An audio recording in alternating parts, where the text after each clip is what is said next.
It's fantastic. I believe I can do it. This is the target. And everybody's in the sport to win. If you want to go right round the world, you build one of these cars. Le rallye de l'Acropole, c'est le plus chaud et le plus cassant du championnat du monde. C'est également cette saison la 8e épreuve de l'année. Tout se déroule ici autour de la ville côtière d'Aghi Théodorie, à 70 km à l'est d'Athènes, la capitale du pays. Préoccupation principale des équipages ici, la déshydratation avec des températures extérieures de plus de 35 degrés. Les habitacles sont de véritables étuves où, la fatigue aidant, les organismes sont mis à rude épreuve. Ici donc, les médecins et préparateurs physiques des écuries officielles ont encore plus de travail que d'habitude. Dans une épreuve comme le rallye de l'Acropole, les équipages perdent plus de 8 litres de liquide par jour. Ils doivent donc boire en permanence. Les températures à l'intérieur des voitures sont littéralement insupportables. Il est capital de boire dans de telles conditions, car je suis sûr que la température dans l'habitacle dépasse les 60 degrés la plupart du temps, et c'est dur à supporter. Nous encourageons à boire un maximum entre 8 et 9 litres d'eau par jour. Ici, pour une fois, on peut donc se permettre d'être porté sur la boisson. Il faut boire, boire et boire encore. Boire ou conduire, impossible de choisir donc une constante dans cette épreuve qui fait partie du calendrier mondial depuis 1952 et dont l'appartenance au championnat date des tout débuts. Comme toujours, c'est le leader du championnat qui s'élance en ouverture de la course, mais cette fois-ci, Tommi Mäkinen n'est pas seul puisqu'il se partage la tête du classement avec Didier Auriol. Quant à Colin McRae, il endosse tout simplement le costume du dernier vainqueur de l'épreuve. C'est lui qui l'avait emporté avec Subaru la saison passée. Justement, après leur doublé royal en Argentine, les Impreza redeviennent favorites et font partie des équipes de pointe. Kankkunen et Richard Burns sont en plus engagés dans un duel qui pourrait être bénéfique à la marque japonaise. Début de journée avec un parcours routier et des embouteillages jusqu'à la super spéciale qui ouvre l'épreuve. C'est la Peugeot 206 qui fait grimper les températures. Gronholm signe le premier scratch du rallye.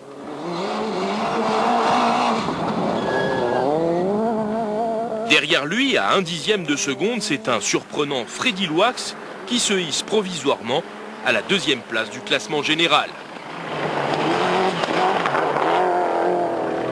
Carlos Sainz, quant à lui, est 3e, et même si ce résultat n'a pas une grande signification, il permet de remonter le moral de l'Espagnol. La 4e place est occupée par l'Écossais Colin McRae et permet de mettre en opposition 4 marques différentes aux 4 premières places du général. Didier Auriol étant 4e ex aequo avec la Ford de l'Écossais. Pas capital donc cette spéciale spectacle, mais elle permet toujours aux pilotes de rentrer dans la course sans grand risque. Après ce premier chrono, on entre dans le vif du sujet avec une liaison de 55 km jusqu'au départ de l'épreuve suivante. Dans les collines qui encerclent Athènes, le rallye ira ensuite dans le centre de la Grèce avant de revenir sur les routes de cette première étape pour le dernier jour de course. Les premières vraies spéciales du rallye sont également les premiers juges de paix de l'Acropole, car ces premiers kilomètres sont toujours très cassants et ne pardonnent ni les petites erreurs de pilotage, ni les manques de fiabilité des voitures. C'est donc Mäkinen qui prend le départ de la spéciale numéro 2. Il trouve un terrain très humide par endroits, les jours précédents ayant été marqués par de nombreuses averses. Le public pose également un problème aux Finlandais. Mäkinen a en plus ici l'énorme désavantage d'ouvrir la route, ce qui lui fait perdre du terrain sur les hommes les plus rapides. Derrière lui, très vite, Didier Auriol inscrit son nom sur la liste des abandons. Attention. Putain, là je crois que c'est fini. Qu'est-ce qu'il y avait une pierre? Fini, c'est fini. On est passé trop à la corde et à l'intérieur du virage, il y avait un rocher qu'on n'avait pas pris en compte dans les notes. On a heurté ce rocher et on a cassé la suspension avant. Il n'y avait bien sûr rien à faire. Colin McRae reste au contact après la 6e spéciale. Il est 3e à 1,5 secondes de la Mitsubishi de Mäkinen.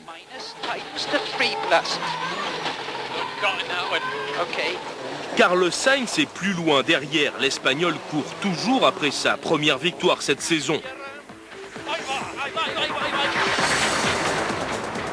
Carlos, pas très à l'aise, c'est vrai, mais il ne perd pas beaucoup de temps dans cette opération délicate.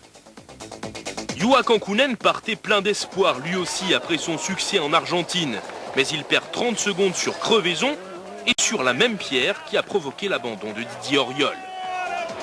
50. Crest, and keep left over 10.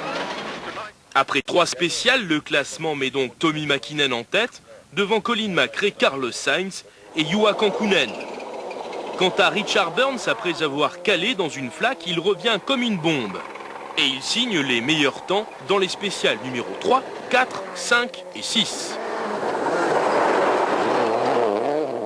Très beau début de course encore pour le Suédois Thomas Radström, leader du rallye après 3 spéciales, mais sa course se termine très rapidement.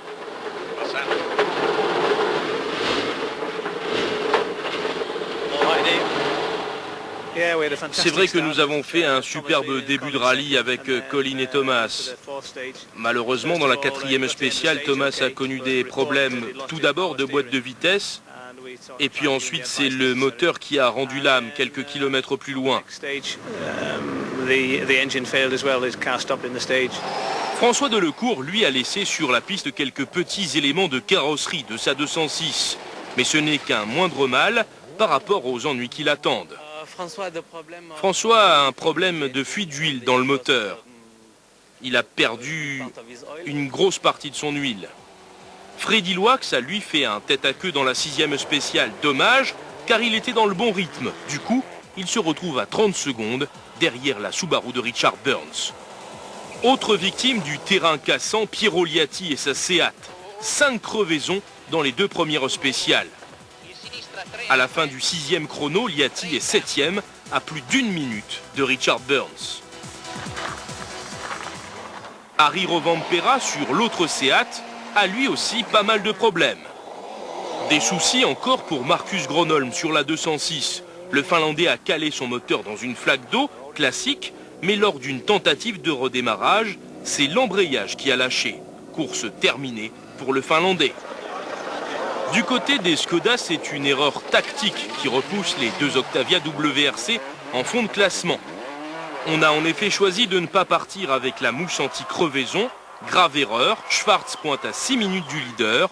Emil Triner, son équipier, est à 7 minutes de Richard Burns. En Formule 2, ce sont les Hyundai qui dominent, Alistair McRae devant Kenneth Eriksson. Retour en tête au soir de cette première étape pour Richard Burns, écope d'une pénalité. C'est volontaire et tactique, le Britannique ne veut pas ouvrir la route le lendemain.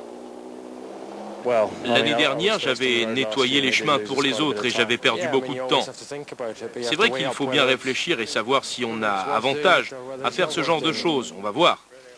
Il reste vraiment beaucoup de kilomètres à parcourir sur ce rallye et je crois que cette décision est un peu stupide. Du coup, c'est Colin McRae qui hérite de la première place au départ de la 2e journée, Mäkinen est 2e, Sainz 3e et Richard Burns s'élancera de la 4e place. Deuxième étape, Colin McRae va donc ouvrir la route avec sa Focus et très vite, on comprend que le calcul de Burns était bon. Il y a beaucoup de pierres sur la piste, d'où pas mal de risques pris par les équipages. Exemple, Colin McRae va très vite crever à 2 reprises. En fait, il est en train de nettoyer la route pour les autres. Des problèmes également pour Tommi Mäkinen et son copilote, Risto Manisenmäki. 3 crevaisons pour le Finlandais, un radiateur abîmé et beaucoup de temps perdu dans les premières spéciales de la journée. Heti oikein nopea aukee. 5. Vasen ja oikein kirraa pitkä nopea plus helppo. 3. Différents petits problèmes mettent l'équipe de Mäkinen sous pression. Ce sera très limite au niveau du temps en sortie de parc, mais le Finlandais peut poursuivre sa course. Meilleur temps dans la 11e spéciale, il va ensuite avoir des problèmes de suspension, mais il bat quand même Colin McRae de 4 secondes. Après l'abandon d'Auriol, Sainz veut lui assurer des points pour Toyota et pour le championnat constructeur. Et si l'on accepte une crevaison, la Toyota s'est montrée une fois de plus très fiable. Pas une spéciale de gagner depuis le début de ce rallye, certes, mais Carlos reste au contact des meilleurs.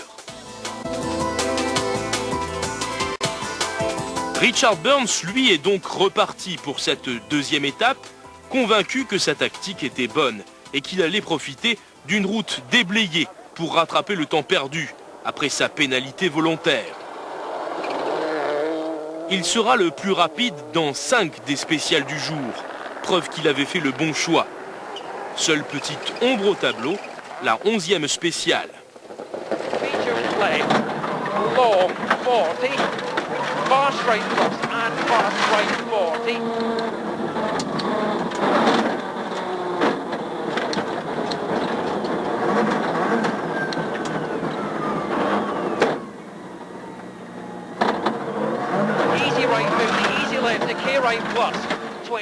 J'ai eu le même problème qu'hier matin au départ. D'un seul coup, la voiture a refusé tout service. J'ai dû éteindre le système de gestion électronique pour le réinitialiser. Et puis j'ai rallumé et tout a fonctionné parfaitement, mais on a perdu pas mal de temps. Un problème qui avait déjà frappé Subaru au rallye d'Argentine. Ce qui n'empêche pas Richard Burns de caracoler de nouveau en tête. Quant à Freddy Loax, ici à l'image, régulier et rapide depuis le début de la saison, c'est la première fois qu'il peut envisager un podium. Une corde un peu trop profonde provoque une sortie de piste qui pousse le jeune Belge loin, très loin des positions de tête.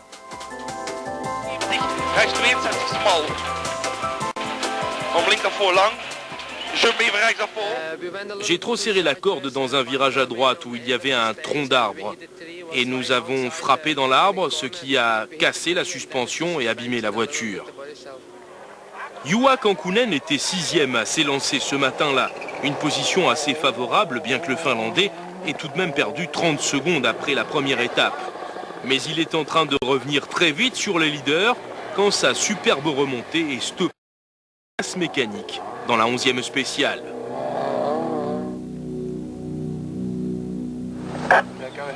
Le quadruple champion du monde finlandais discute par radio avec son équipe pour savoir s'il peut réparer. La réponse est négative, c'est l'abandon pour le Finlandais.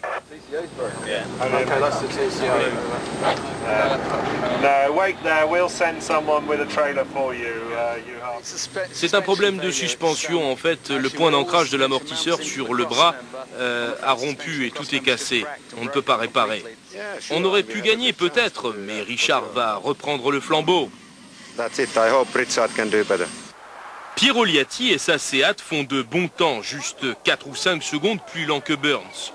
Mais là encore, pas de chance pour l'Italien. Boîte cassée dans la 12e spéciale et beaucoup de place perdue au général. L'équipe va travailler dur à l'assistance pour réparer. Il était 6e à 2 secondes de Loax. Un peu plus tôt, son équipier, Harry Rovanperä, était lui violemment sorti de la route. La Seat est détruite, c'est l'abandon. Des nouvelles de la dernière Peugeot en course, temps scratch pour Delecourt dans la 8e spéciale, mais ensuite une suspension cassée va le faire rétrograder au classement. Delecourt est à 3 minutes après la 12e épreuve. Ce n'est pas vraiment ce que souhaitait Peugeot, mais comme en Corse, la 206 a prouvé qu'elle avait un énorme potentiel. Nous sommes justement dans la 12e spéciale la plus longue du rallye. Armin Schwarz attaque, mais la Skoda termine dans un drôle d'état.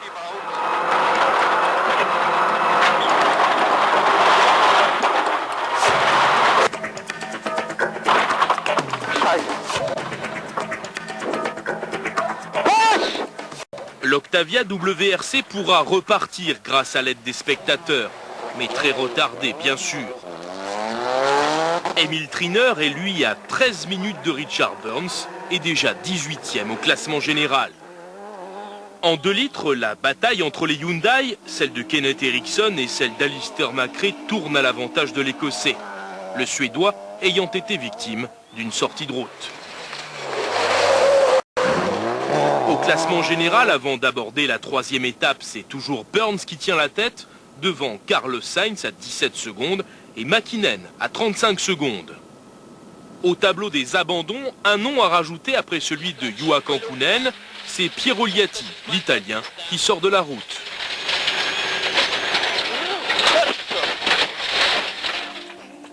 Colin McRae et Nicky Grist ensuite. L'Écossais a fait le maximum au volant de sa Ford Focus. Encore une fois dans le coup, il menait au soir de la première étape. Mais la Ford manque de fiabilité sur ce terrain très difficile de l'Acropole. C'est la boîte de vitesse qui va rendre l'âme.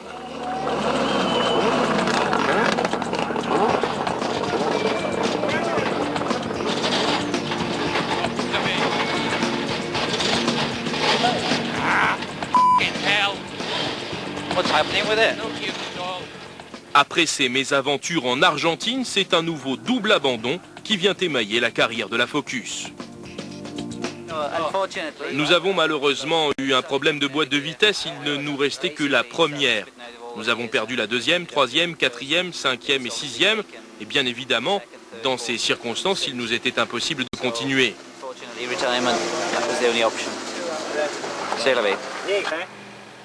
Nicky Grist qui reste philosophe, tout comme l'équipe Ford d'ailleurs, ici en Grèce. En tête, Richard Burns n'a pas non plus la partie facile, il n'est pas à l'abri d'une faute. Il est facile d'en juger sur ces routes ultra cassantes. 40, easy left, 60, no, stop, easy left, 60. Les mêmes images mais vues sur un écran de télévision et par l'intéressé qui semble être amusé par la scène.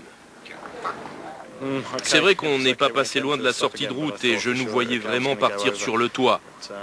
On a perdu dans l'opération une dizaine de secondes et on aurait pu s'en passer. Un accident en forme de parenthèse, la Subaru de Burns continue sa course en tête.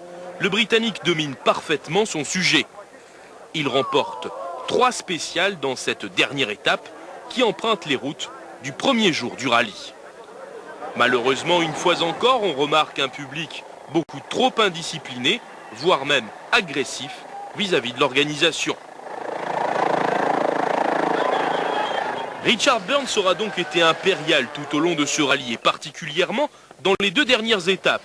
Sa tactique qui consistait à prendre du recul et à ne pas ouvrir la route à payer. Les autres y ont laissé des plumes, lui a merveilleusement construit sa victoire. Son temps final de 4h21 minutes et 21 secondes ne sera pas battu. Carlos Sainz aurait pu assurer une seconde place avec sa Toyota, mais ce n'est pas dans le caractère de l'Espagnol, loin s'en faut. Alors, Sainz a continué à attaquer, poussant sa voiture dans les dernières limites, avec pour objectif de réduire l'écart le séparant de Burns.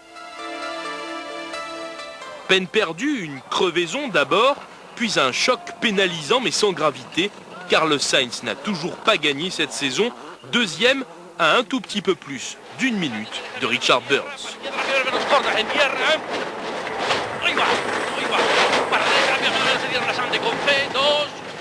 Impressionnante l'attaque de l'Espagnol qui ne ménage pas ses efforts et semble transcendé par le challenge qu'il s'est imposé. Carlos Sainz assure finalement une 2e place au classement, des points importants dans la perspective du championnat, même s'il faudra encore attendre pour la victoire. Tommi Mäkinen, lui aussi, s'est battu jusqu'au bout. Le Finlandais a remporté les 2 dernières spéciales du rallye, la 20e et la 21e. Il aurait pu viser la victoire finale sans de petits problèmes de suspension. Tuomio nyppy vasemmalle ja pitkä vasen nopea varo sisään. 9.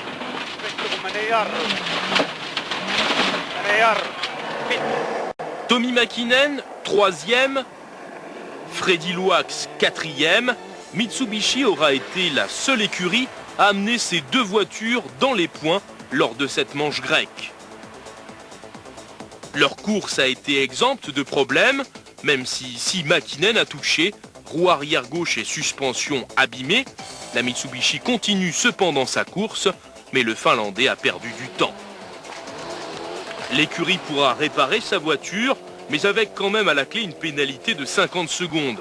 Finalement, Mäkinen termine 3e, à près de 3 minutes 40 de Richard Burns.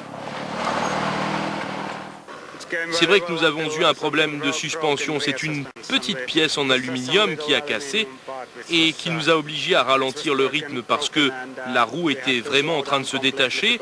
Le cardan est d'ailleurs sorti de son emplacement. Il valait mieux ralentir donc. Belle performance d'ensemble donc pour Mitsubishi qui place ses 2 voitures dans les points. Une bonne opération au niveau du championnat constructeur car Freddy Loax est 4e et il aurait même pu monter sur le podium sans avoir reçu de consigne de course. Les blessures de sa Mitsubishi, impressionnantes, n'en ayant pas du tout affecté le bon fonctionnement.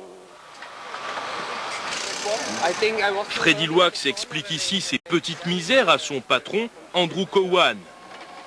Il repart sans problème à l'assaut de la 3e place de son équipier.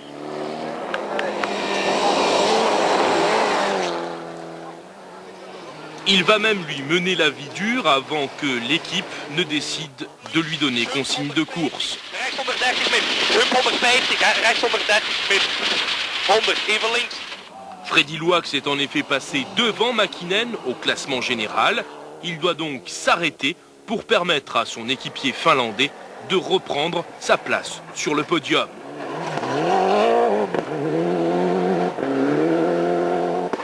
La situation du jeune Belge est en plus rendue délicate par la difficulté des dernières spéciales, les plus cassantes du rallye. Avec une voiture déjà bien abîmée, il aura du mal à rejoindre l'arrivée. Il ne reste en effet que quelques kilomètres à parcourir, mais les routes ici sont très cassantes, ce qui pose beaucoup de problèmes aux équipes.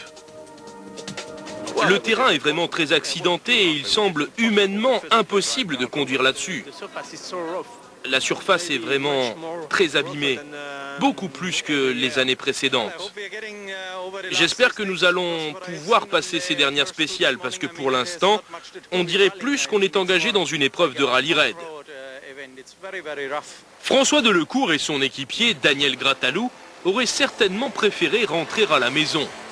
Mais l'équipe Peugeot a tenu à continuer pour emmagasiner un maximum de données sur la 206. À l'occasion de leur première sortie sur la terre, les Peugeot ont en tout cas impressionné, comme sur l'asphalte. Le potentiel est bien là. François Delecourt, de son côté, a démontré, si besoin était, qu'il était très à l'aise sur tous les terrains. Malheureusement, tout s'arrête pour la dernière 206, encore en course, dans la 19e spéciale.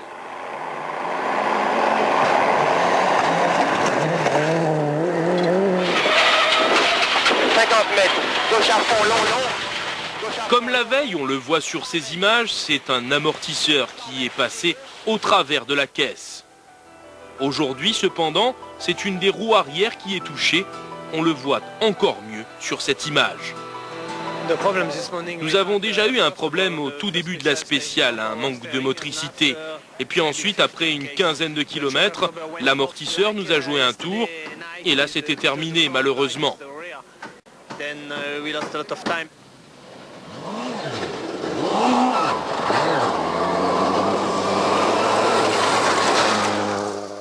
Les 2 Skoda sont, elles, restées en course jusqu'au bout, avec toujours pour objectif de marquer des points au championnat du monde des WRC. Horizon, levá 1. 150. Finalement, les Octavia terminent 12e et 13e du classement, mais 5e et 6e de leur catégorie, malgré quelques problèmes pour Armin Schwarz.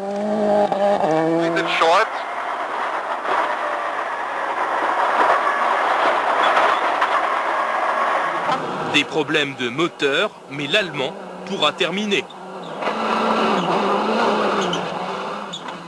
Il pointe tout de même à plus de 23 minutes des plus rapides.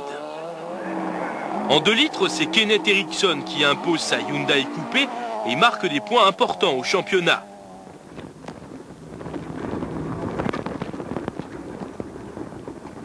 Des points qui permettent à la marque coréenne de revenir sur Renault au classement des marques.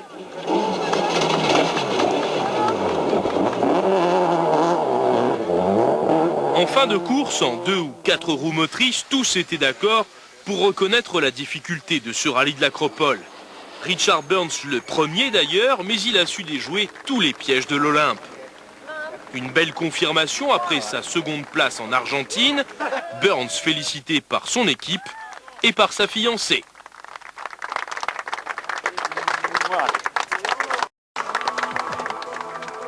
Le classement final de cette course avec donc le jeune Britannique en première position devant Carlos Sainz et sa Toyota à 1 minute 01. Tommy Mäkinen, première Mitsubishi du classement, est à 3 minutes 40 du leader, devant Freddy Louax, 4 minutes 12 le sépare du premier. A noter la belle performance de Frédéric Dor, 10e au final. Au classement des pilotes, Mäkinen reprend la tête avec 36 points, devant Auriol 32, Sainz 29, Burns et Macré sont 4e à égalité. Chez les constructeurs, Toyota est plus que jamais en tête avec 73 points.